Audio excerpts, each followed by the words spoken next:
What makes the achievement of emotional sobriety so difficult is the habits we have, the patterns we have in our behavior, the habitual ways that we've come to think about things. We have to really become aware of those things in order to challenge them, because the consciousness that has created a lot of the problems in our life cannot solve it, cannot change things. So what happens is the first step is waking up.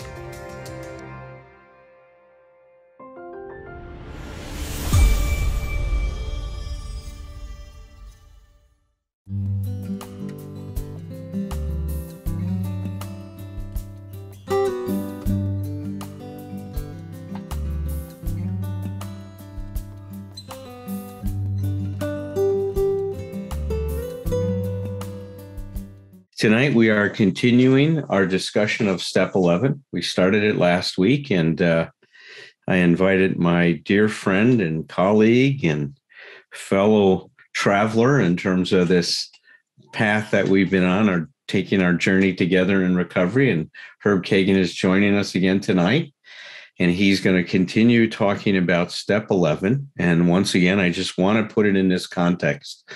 These meetings for now over 45, 46 of the last weeks have been focusing on how the steps help us achieve emotional sobriety.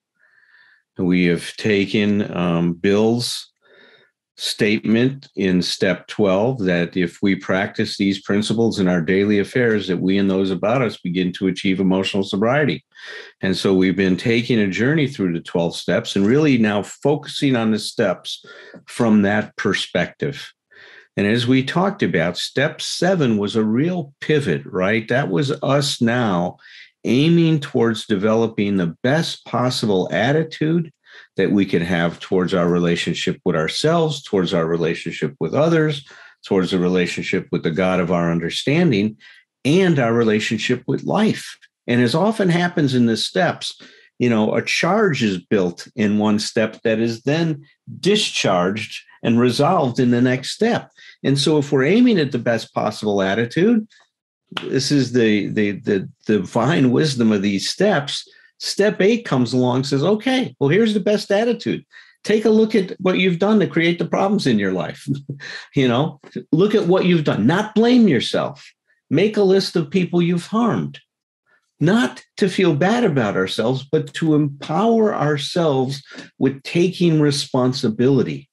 You see, because when our consciousness was undifferentiated, then we thought blaming ourselves or others would solve a problem. And it didn't. It was part of the problem. It's not about blame. It's about taking responsibility. So the empowerment that comes from taking responsibility is so important in the program for us to achieve emotional sobriety, for us to achieve a certain sense of personal agency. So that's what we did in 8. We make a list. In 9, we go make amends. So now we're looking at, you take a look at what you're doing, you get honest with yourself, and then you do something about it. You get into action. So that's what happened in steps 8 and 9. And step 10 says, now integrate that, because that's looking at our past, but you change your life by looking at your past, but incorporating those lessons into your present. And that's what step 10 was all about. It's the here and now work of our recovery. And now we continue integrating these things in our life, but with the incredible wisdom and direction and guidance that step 11 gives us. And I can think of no better person to continue to talk to us about that than the author of Intentional Consciousness, Herb Kaighan. Herb, welcome. 38 years in the program. And I'm so looking forward to your continued discussion of this. Okay, you're muted, Herb. You're going to have to unmute yourself because you were in a monastery for silence, but we need you to be unsilenced here. I'll break the pattern. Yeah, silent for 7 years. I haven't stopped talking since. So I love that. My name is Herb, and I'm an alcoholic. Thank you very much, Alan, for the kind words in the introduction. And I'm just so pleased to be here. And I take it very seriously anytime I do work within the 12-step fellowships of any kind, but especially when I'm connected to Dr. Berger. He and I have been on a journey, a path, as he mentioned, in our own personal developments. And then together, we have found some magic in our ability to co-facilitate workshops, and we've been doing that on emotional sobriety, and it's been a real benefit to me to focus and to hear him and to learn from my own work. Today, I had a brand new experience. I'm 38 years in the program of Alcoholics Anonymous. I'm 4 years awake. It took me 4 years to thaw out sufficiently to do the steps and become awake. And I've been doing workshops on a weekly basis, annual workshops for 25 years. I have a lot of information and a lot of experience. And today I had a brand new insight. Up until now, Dr. Berger, you've seen me talk about emotional sobriety and the use of 10-step as the tool of emotional sobriety. And you've seen me present steps 11 and 12 together as a spiritual sobriety. And I became disenchanted with that term about a year or two ago, but I've never been able to find anything that was a replacement for it, trying to minimize the term spiritual for anybody who might have some resistance to it. I don't, but lots of people do, and it has lots of negative connotations for people. And I try to make this work as approachable and inclusive as possible, so vocabulary is really important. Well, I think emotional sobriety is actually the correct term now. For me, I'll begin experimenting with using that for both 10, 11, and 12, because 10 is the tool, 12 are the principles, which are the guidelines, because if we go against the guidelines of principles, we will be disturbed. But step 11 is the soul. It's the soul of emotional sobriety. And I got that insight 7 minutes ago when we started and you guys were talking. It just appeared to me that consciousness is the key to evaluating and monitoring our emotions and our behavior. So this is such an important topic for me. And the way Dr. Berger introduced me didn't tell you that he, in fact, introduced me to Hazelton when they asked for somebody to write a book on meditation. And thanks to his introduction and their approval, I actually did publish that book on meditation. It's my favorite subject. I got sober, as I said, in 84, but I woke up in 88. And Gurdjieff, a Russian philosopher, said, most human beings are asleep, dreaming that they're awake. Bill acknowledged that in the 12th step. He said, having had a spiritual awakening as the result of these steps. I'm going to put some slides up. I think it'll help. And I'll try to be succinct. So awakening is the promise of the 12th step. This is the vision statement. This is the value proposition. This is the promise of the 12th step. But Bill says consciousness is our practice. These promises will always materialize if we work for them. Take another look at step 11. I've modified it here. I've left out some words. I've emphasized some words. I've structured it differently to wake us up to the content, because we hear it or we mouth it so often that we become brain dead to it. Sought. This is not a passive process. This is a rigorously, intensely conscious awareness, mindfulness process, sought. through prayer meditation. I handled that a little bit last time when we talked about prayer is talking and meditation is listening. I'll have some more comments on that in a minute. But the whole point of step 11, the mission and the value proposition is right in the step itself. There's only one reason to do step 11, to improve my conscious contact. Well, that certainly assumes then that you have conscious contact. Well, when did that happen? Steps 2 and 3, we'll come back to that in a minute. With God as we understand, brilliant term. I'd actually modify it to say God as I don't understand it, because I have a finite mind. And whatever this reality is that we use the symbol God for, it's infinite. I cannot put the ocean in a bucket. I cannot put the concept of God, the reality of God, the word even finding an adequate in finite terms.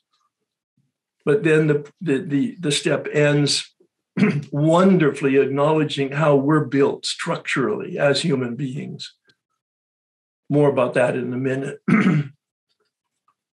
Knowledge of God's will for us. I could have said, and I would want to say, and I say regularly in my workshops, knowledge of the principles of reality. I'm intrigued with the term. I heard it the other day. I haven't heard it for 50 years since I left the monastery. Natural law. Nature's law, principles like gravity. Well, there are, we call them spiritual principles in our vocabulary, but they're really human principles or universal principles, natural principles. These are the laws of nature. Non-negotiable and immutable. Now, we have a history of knowing better, but not doing better. That's the definition almost of unmanageability. And so Bill acknowledges that. Yes, we need to know what to do, but then we need the power to carry it out. I'm not only powerless to know what to do. Once I know what to do, I'm powerless to do what I know is the right thing to do unless I have some power. Hand in hand, he says, walking on the road of happy destiny. And this is the model that I use for human beings, that we're human because we have a mind and that we have a will. That mind that knows and that will that makes decisions. Step 2 is a decision. I'm much clearer, quite frankly, than the big book on its surface. But once you see page 53, Bill says God is or God isn't. What's your choice? You're at the crossroads. You can go down the dark road of addiction and, quite frankly, of resistance to help, or you can choose the road of light, the road of power, the road of some assistance, that there is possibly some assistance. This is from Dr. Berger's slide pack. I just love it because he talks about the organismic life force. What brings that acorn to become an oak tree? That's what we're talking about. Star Wars, what's the force? A brilliant metaphor for what we're talking about. Are we a fish in water? Literally, completely surrounded with this reality and dependent on it without being aware of it? It's good, but it's not as good as the next one because this is a dualistic God and me. I much prefer this one. The wave. The wave is not the ocean. And a tsunami wave could be 300 feet high and last for 30 days. It has an independent life. It rises out of the ocean and it is a individual wave, but eventually it recedes back into the ocean. The wave is not the ocean, but the wave is not the ocean. It's an interesting, you'll spend some time thinking about that, I hope. And that's the point. Bill leads us to step 2 on page 53. What is your choice about this power? And then later on, he talks about a relationship in step 3. Again, Bill's clear in the text, pages 62 to 63, because he demonstrates 5 different relationships, but he doesn't use that word. He models it, director and actor, father and child. Step 3 is a decision for this relationship with power. And on step 10, he smooths us into this experience, this awakening. We enter the world of the spirit, rocketed into that fourth dimension. We wear goggles when we go into a 4D movie, a 4D movie. Fourth dimension, because height, width, and depth are the other dimensions. In his time, 1939, the fourth dimension was the invisible world, the immaterial world. Again, step 10 says that we have recovered, placed in a position of neutrality, physical sobriety, but we're not cured because we have a defect of the will, our spiritual malady, that unmanageability, those bedevilments, the behavioral description on page 52. I was 10 years sober before I was exposed to this information, and it gave me such a curtain parting experience that I was able to see that I was a practical agnostic. I'd had lots of work in the steps and spiritual awakenings up to that point, radical changes in my behavior. But I discovered here that my concept, my tradition, I was a monk for 7 years, raised as a traditional Catholic, that my tradition and all that theology and philosophy was the very impediment to my relationship with the mystery. And that's why that set-aside attitude and that set-aside prayer is so important. Bill said, this is our way of life. This is our way of living, emotional sobriety, where we use step 10 to clean the channel, but we use step 11 to fill the channel. Well, with consciousness. I wrote a reflection on that, speculating, reflecting on. Perhaps God is consciousness. And our consciousness is a participation in that. I am not an ocean, but I am a wave. And then we empty the channel because we carry the message. We're lanterns on the path to allow people to find their way on that path. Prayer is an intimate conversation. It's not about words. It's not about ritual. It's not about robotic liturgy or dogma. An intimate conversation with a friend when we're talking to form this relationship. That's the whole point of it. Of course, it does depend on what you decide. It's a faith decision, which has no juice. There's no certitude. There's no feelings connected to faith. It's empty. It's invisible. It's dark. It's thin. There's no substance to it at all. You make a decision. But then you accept that decision and that's your belief. And then you act as if it's true and that's your trust. And you put step 3 into action by finishing steps 4 through 9. And the outcome is conscious contact. And step 11 is about improving that conscious contact. There's an inventory in the first part of the suggested instructions in the big book, pages 85 to 88. Those 2.5 pages are more succinct about how to meditate and what meditation is than any of the material I had read up to that point, 1988. All my college, all my theology, all my philosophy, all the books in the monastery, all the teachings that I had, they were wonderful and foundational, and they helped me put a lot of flesh on the bones. But the instruction in the big book, when it was unpacked for me by a man who was my step guide, gave me the key that unlocked the door to be able to do meditation for the last 33 years on a daily basis. And the key, as I mentioned last time, is that we listen. For those of you who may not have been here or may not have heard it this way, I do want to spend just a minute on that. The big book says, upon awakening, we ask God to direct our thinking. This man said, that's a prayer, Herb. We're talking to God. God, please direct my thinking. Then the big book says, begin thinking. Think about the 24 hours a day. Consider your plans for the day. And I do that. What am I going to do? Who am I going to be? And I think about that.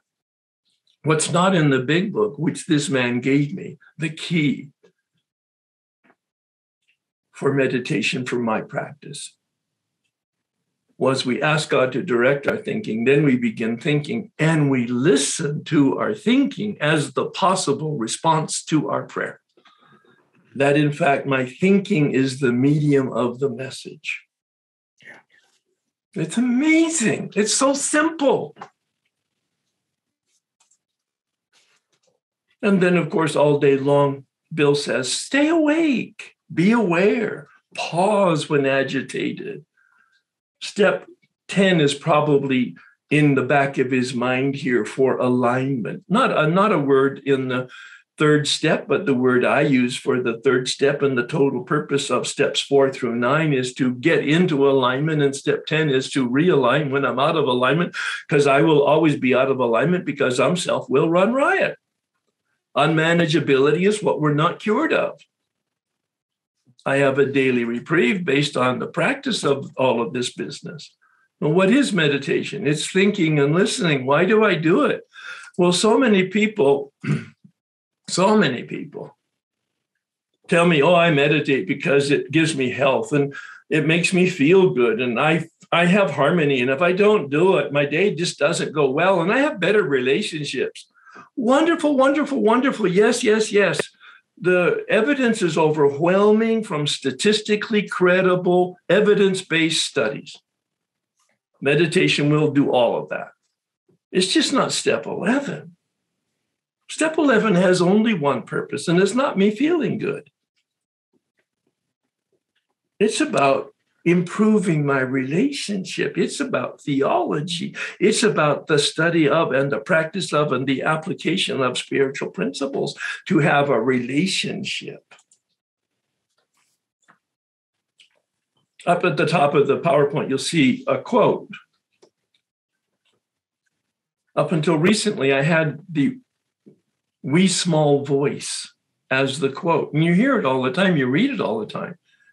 Unfortunately, it's a mistranslation of the original Arabic. I don't do Arabic, but I read people that do. And they retranslated it. It's not the wee small voice. It's the tiny whispering sound. Now, that might sound very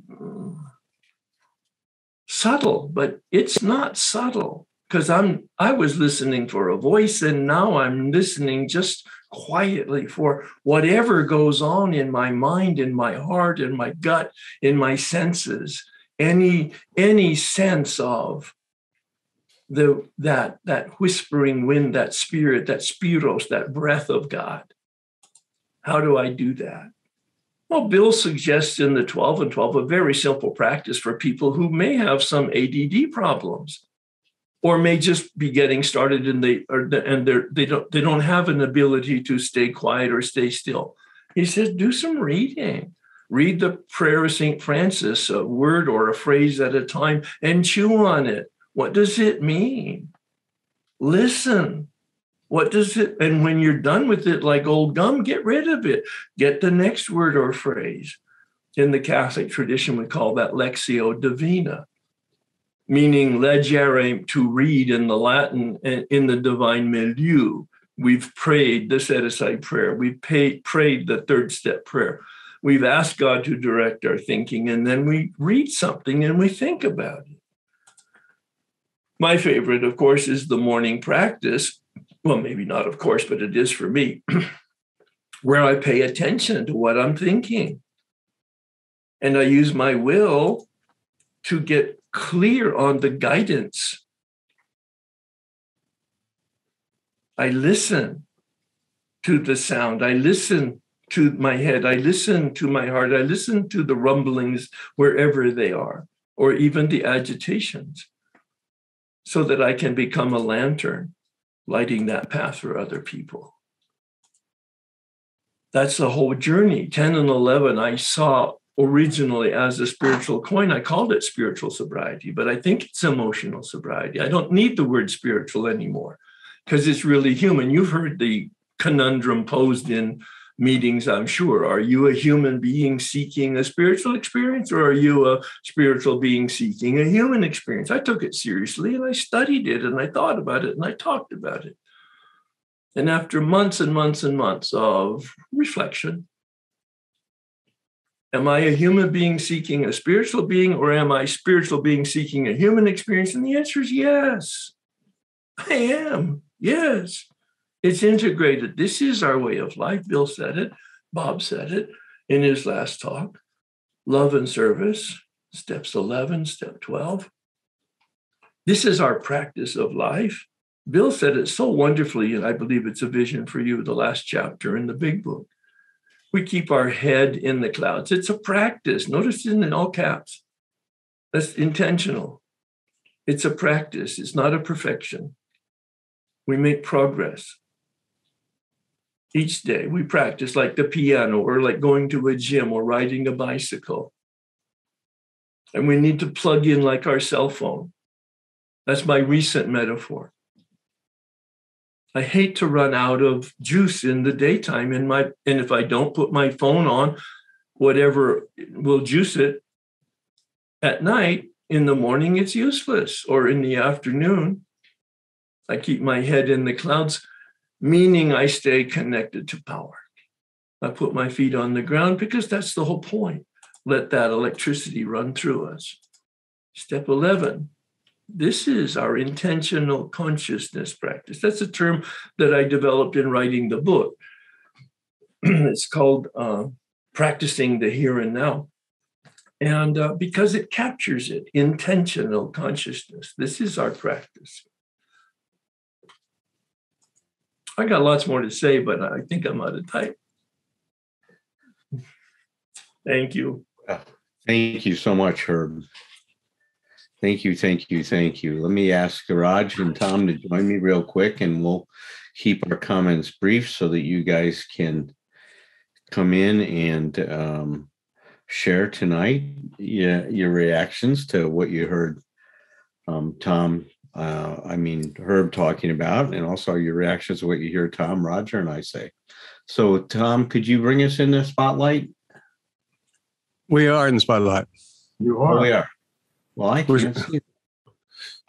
It's because the light's so bright. The light's in your eyes. I had the wrong view on. See that? Fantastic. Well, who wants to react first to all of this great information from her? Have at it, Tom. If you're, I'll be very brief. There's so much I would love just keep conversing with you, Herb, and just, I just gained from listening. But one of my very favorite things to bring up for myself, and I talk about frequently, and I appreciate anytime somebody brings it up, and that is language. That it is, language is subjective, and we all have to find our own. I have learned through my own personal experience in working with clients through the years, so many of the places where we get just taken down different trails and getting lost and stuck in places is simply a matter of just language, where we become addicted and attached to certain words meaning certain things. And all we have to do is a little tweak of saying, what if that word meant something different?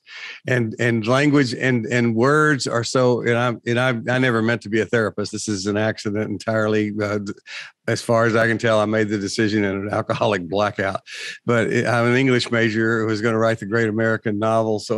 But I later discovered what I believe is the plan. If there's a plan there, it was because my focus on language has helped me so much as a recovering person and as a therapist. And so that's one of the things that I love. And I love the way you help us, not only give us other options with language, Herb, but you give us, you offer permission, not that it's yours to give, but I mean that we offer each other permission to change anything we want to mix and match, man. This is our own Lego set. We can make whatever we want to make out of it. So anyway, I'm just enthusiastic every time I hear you. I've really enjoyed the last two times of you talking, and I'll shut up now and because I want to hear what other people have to say too. Thanks, Tom. Mm-hmm. And Herb, the idea that consciousness is a choice to pay attention or not to pay attention, a choice to attend to those patterns in my thinking and behavior and language that are either helpful or hurtful to myself and others. The idea that paying attention or the application of consciousness is a choice has been a very powerful idea for me for a long time. But as you were talking, it occurred to me that the choice to be conscious in a very deep way is the choice to be receptive. It's the choice to listen. It's the choice to take in what my experience is, what nature, what life, what reality, what other people are trying to get my attention around. So it has a little bit of a different slant if I think of it in terms of receptivity, of really listening. I mentioned last week the idea of simple mind in Buddhism, or more commonly beginner's mind. And when I am meditating, and whether it's a meditation just doing my life where I'm trying to very much be in the present or sitting, I try to empty my mind because I'm always unsuccessful. 10 seconds later, I strive to empty it again. And 10 seconds later, I need to do it again, right? That's just the process to me. But I want to listen, like you said, not just to my thoughts, not just to words in my mind, but to my heart, to my gut, to my breathing, to my feet my feet and legs underneath me. And then the only other thing is just what you said about, meditation is not just to feel good. When I'm really in the present and observing my experience, it's scary as heck. It's not feeling good. When I see my arrogance and my self-centeredness and my, greed, and I mean, all the impulses I have in the course of the day, it's about receiving. It's about paying attention. Part of the benefit over time is feeling good, but it's not the purpose. The purpose is to learn, right? The purpose is to pay attention. So I echo what Tom said. Herb, thank you so much, man. You bring up so much to think about for each one of us to reflect on, I think. So I really appreciate you very much, and thanks for that. Thank you. What stood out for me today, Herb, in what you shared was the focusing on the first word, thought. Yeah. Thought. We're reminded in this step that this is a process. And it's an ongoing process that we never complete, that we're always in somehow going from now to the next. And this is what's next, is to improve our consciousness, which is paying attention. See, this is something we didn't do before.